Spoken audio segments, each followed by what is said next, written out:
Curious fellows, global order, international relations और दुनिया की पावर गेम को आसान बनाने के लिए हमने स्कॉलर्स के साथ, आम लोगों के साथ, जो क्यूरियस लोग हैं, जो इंटरनेशनल ऑर्डर को समझना चाहते हैं, उनके लिए ये सीरीज़ का आगाज़ किया है। और आज हम इक्विलिब्रियम की बात कर रहे हैं, पावर, ताकत की तवाज़ुन की बात कर रहे हैं। और वो कहते हैं कि to maintain the security of any state the equilibrium in power is must. तो इसीलिए इंटरनेशनल ऑर्डर, इंटरनेशनल रिलेशंस के एक बहुत बड़े स्कॉलर थॉमस हब्स ने कहा था कि इंसानी फितरत में ताकत की ख्वाहिश एक मुस्तकिल हकीकत है, इसीलिए ताकत का तवाज़ुन ज़रूरी है ताकि अमन बरकरार रहे। और अगर हम ताकत के तवाज़ुन को समझेंगे तो रियलिस्टिक फ्रेमवर्क कहता है कि man is selfish by nature. और इसीलिए जो हम कहते हैं कि जो मेंटेन करेगा पावर, वो हीरो होता है मुल्क का, वो मुल्क का लीडर होता है जो मुल्क को बचा लेता है। और अगर वो पावर को मिसयूज़ करता है तो वो हिटलर भी हो सकता है, वो स्टालिन भी हो सकता है, और वो इस तरह लिनन भी हो सकता है। इस तरह बुश ने एक पूरी दुनिया को तबाह किया। इराक़ में उन्होंने एक पोजीशन ली कि वहाँ न्यूक्लियर वेपन्स है और इराक़ को तबाह किया गया। उसके बाद सीरिया तबाह हुआ, उसके बाद लीबिया तबाह हुआ। इसीलिए किसी मुल्क के सरहदों को बचाने के लिए ताकत का जो तवाज़ुन है, सिक्योरिटी इशू है, ये अहम, ज़रूरी और बुनियादी चीज़ है। इस तरह अमेरिकी स्कॉलर हेनरी किसिंजर, जो उनका बहुत बड़ा लीडर भी था, उन्होंने कहा कि ताकत का तवाज़ुन हमेशा से बैनुल-अक़वामी ताल्लुकात का बुनियादी उसूल रहा है और यही उसूल आलमी अमन को बरकरार रखने में मददगार और मुआविन साबित हो सकता है। और ये उसूल आज भी कायम है और अमेरिका आज भी इस पे अमल करता है। इसलिए अगर हम कहते हैं कि ये जो ताकत है, power, it is always dynamic, इसमें जमूद नहीं होता है, ये स्टैटिक नहीं होता है, इट कीप्स चेंजिंग। और हम ये जो आज बात कर रहे हैं, ये जो इक्विलिब्रियम है, ताकत का तवाज़ुन है, इसके किस्में जो है वो हम नीचे डिस्कस कर रहे हैं।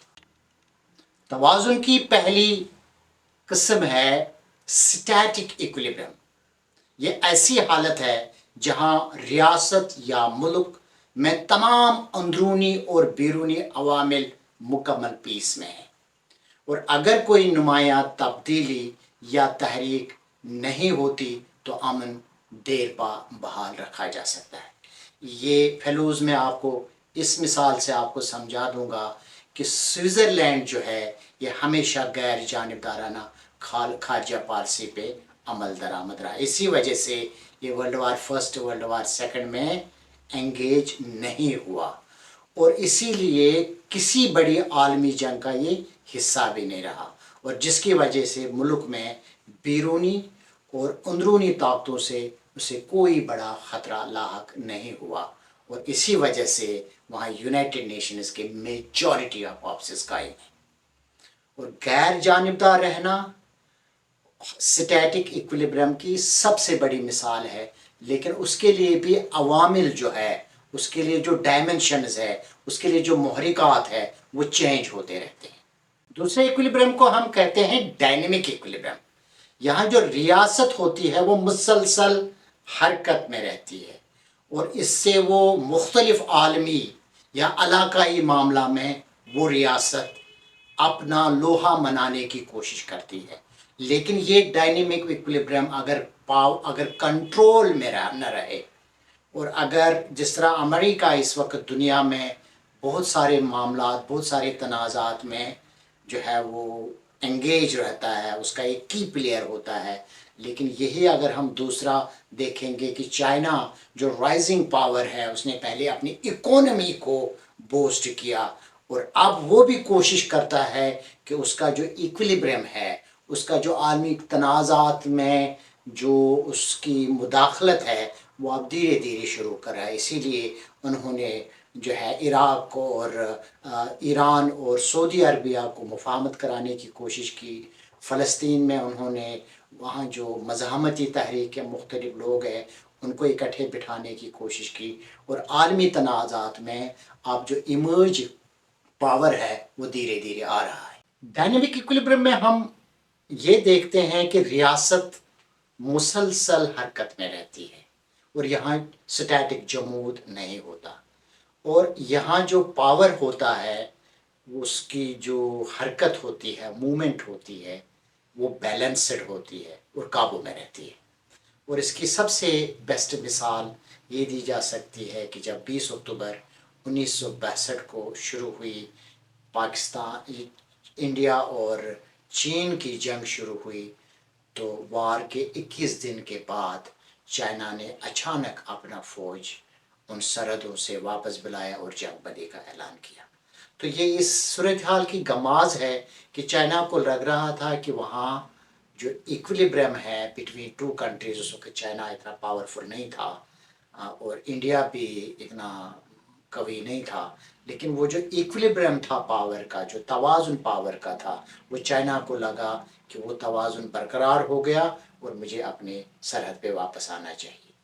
کیوریس فیلوز، ڈائنامک ایکولیبرم کی دوسری مثال انڈیا اور پاکستان کے درمیان جب 27 اکتوبر 2019 کو بھارت نے پاکستان پہ حملہ کیا اور پاکستان نے جو ان کا MiG-21 طیارہ گرایا اپنی سرزمین پہ اور انہوں نے ابھینندن کو واپس کیا، تو اس سے یہ میسیج ہوا پوری دنیا کو چلا گیا کہ there is a power equilibrium despite کہ انڈیا بہت بڑا ملک ہے اور پاکستان اس کے بنسبت چھوٹا ملک ہے، اور پاکستان نے یونیلیٹرلی جو ہے وہ کلبھوشن کو واپس کیا.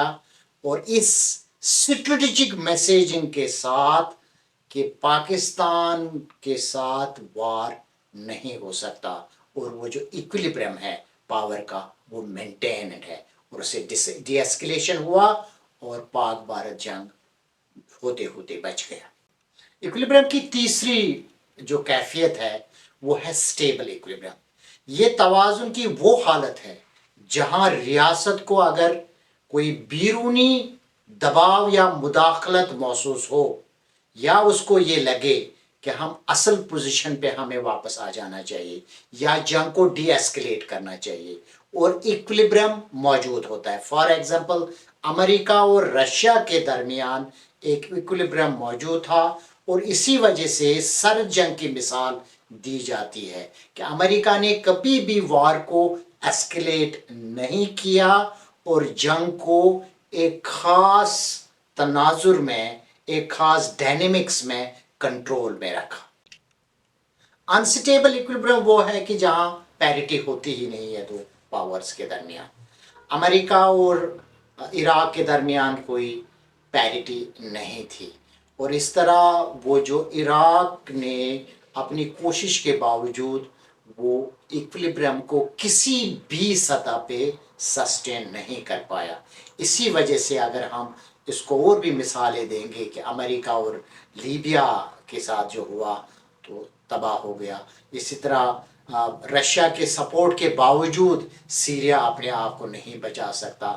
اسی طرح بیروت، سوڈان اور آلسو جو ہے نا USSR بھی کولڈ وار کے اثرات سے نہیں بچا اور USSR ٹوٹ گیا. اور وہ جو ایکولیبرم تھا بٹوین جو ہے وہ جن کے چھوٹے ممالک کے درمیان اور بڑے پاور کے درمیان، بڑے پاور اور رشیا کے درمیان، وہ سسٹین نہیں کر سکا. ایکولیبرم کا پانچواں ٹائپ ہے نیوٹرل ایکولیبرم. اس میں اگر ایک دفعہ ریاست غیر مستحکم ہو جاتی ہے اور ایک معمولی تبدیلی یا مداخلت کے بعد وہ واپس اپنی جگہ پہ آ جاتے ہیں، تو اس کی بہترین مثال ہے یورپین یونین میں جو یورپین یونین کے جو یورپی ملک شامل ہوئے ہیں وہ اپنی اصل حالت میں جنگ ورلڈ وار سیکنڈ کے بعد اپنی اصل حالت میں آ گئے.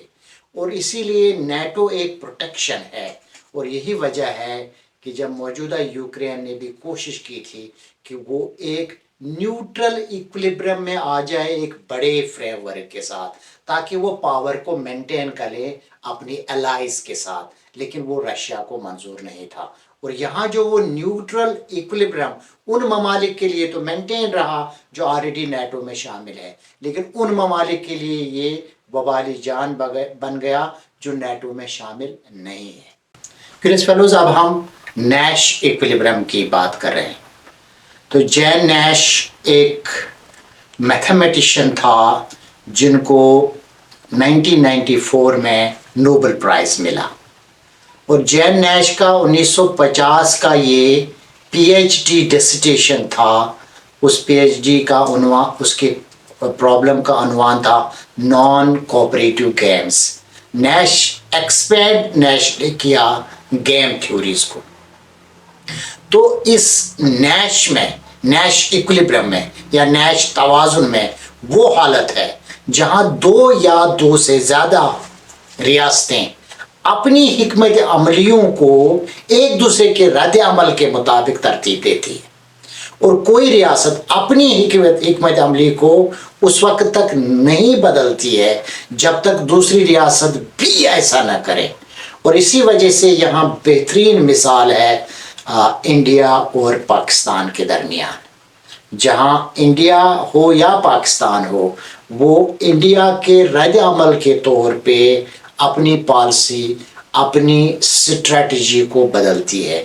अगरचे इंडिया अब कहता है कि उसका जो है वो चाइना सेंट्रिक है, लेकिन जो हकाइक है उसकी जो डिप्लॉयमेंट है, मेजॉरिटी डिप्लॉयमेंट, वो पाकिस्तान के अगेंस्ट है। हालांकि वो आज भी ये कहते हैं कि अपने आप को मजबूत करने के लिए कि हमारे टू साइड फ्रंट वार का खतरा है, लेकिन जो इंटरनेशनल रिलेशंस के स्कॉलर हैं वो अच्छी तरह से समझते हैं कि स्टेट को सेल्फ हेल्प की तरफ जाना पड़ता है, उसको खुद अपनी रियासत का तहफ़्फ़ुज़ करना पड़ता है। इसीलिए ये जो सिक्योरिटी इश्यूज है ये अकेले फौज नहीं करता है, बल्कि इसके साथ कौम का साथ रहना मल्टी डायमेंशनल फ्रंट्स पे, उसमें मीडिया का रोल आता है, उसमें लोगों का रोल आता है, उसमें हमारी इकोनॉमी का रोल आता है, उसमें पॉलिटिकल स्टेबिलिटी का रोल आता है। तब जाके आप ताकत के तवाजुन में अपना हिस्सा बराबर डाल देते हैं। नैश इक्विलिब्रियम को हम इस तरह भी इंडिया और पाकिस्तान के कॉन्टेक्स्ट में समझने की कोशिश करते हैं कि जब 1974 में इंडिया ने पहला एटमी धमाका किया, उस एटमी धमाके का नाम उन्होंने रखा था स्माइलिंग फेस ऑफ बुद्धा, और भारत को अक़वाम मुत्तहिदा की सलामती कौंसिल के 5 पहले ममालिक के बाद छठा एटॉमिक पावर का दर्जा मिला। और जाहिर सी बात है इसमें से जो खत्ते में ताकत का तवाजुन था वो बिगड़ गया। इतना ही नहीं, फिर 1998 में वाजपेयी की गवर्नमेंट ने ऑपरेशन शक्ति के नाम से पोखरान राजस्थान में फिर एटॉमिक धमाके की। तो जाहिर सी बात है इसमें जो रीजन में जो पावर का बैलेंस था वो पावर का बैलेंस बिगड़ गया, और जब वो बिगड़ गया तो फिर उसके रद्द अमल में, वरना पाकिस्तान उस वक्त तक, या पाकिस्तान एटॉमिक पावर तो था लेकिन डिक्लेयर्ड एटॉमिक पावर नहीं था। तो ये जो एटॉमिक पावर बनने का जो मौका है, जो बनने का चांस है, तो वो इंडिया ने पाकिस्तान को दिया। और फिर इसी तनाजुर में 1998 में पाकिस्तान ने भी जो है वो अपने एटमी धमाके 5 एटमी धमाके किए और पाकिस्तान में उस क्लब में शामिल हुआ। तो यहाँ जब आप नैश इक्विलिब्रियम को समझने की कोशिश करते हैं तो यहाँ आपको ये मिसाल बड़ी फिट समझ आती है कि फिर एक मुल्क दूसरे मुल्क के रद्द अमल को देखकर अपना फैसला, स्ट्रेटेजिक फैसला करती है। अब जब हम पावर इक्विलिब्रियम के सारे काइंड्स ऑफ इक्विलिब्रियम को समझ चुके हैं, नैश इक्विलिब्रियम को समझ चुके हैं, तो इसमें से हमने अब सिक्किम क्या किया, हमने इस पे क्या सीखा। हमने ये सीखा कि जो न्यूक्लियर ڈیٹرنس ہے وہ جو ہے وہ امن کو قائم رکھنے میں مدد دیتا ہے. اور اگر یہ نیوکلیئر ڈیٹرنس نہ ہوتا تو ایک ملک دوسرے پہ حملہ کر سکتا تھا، لیکن نیوکلیئر ڈیٹرنس کے ہوتے ہوئے یہ معاملہ پاسبل نہیں ہے.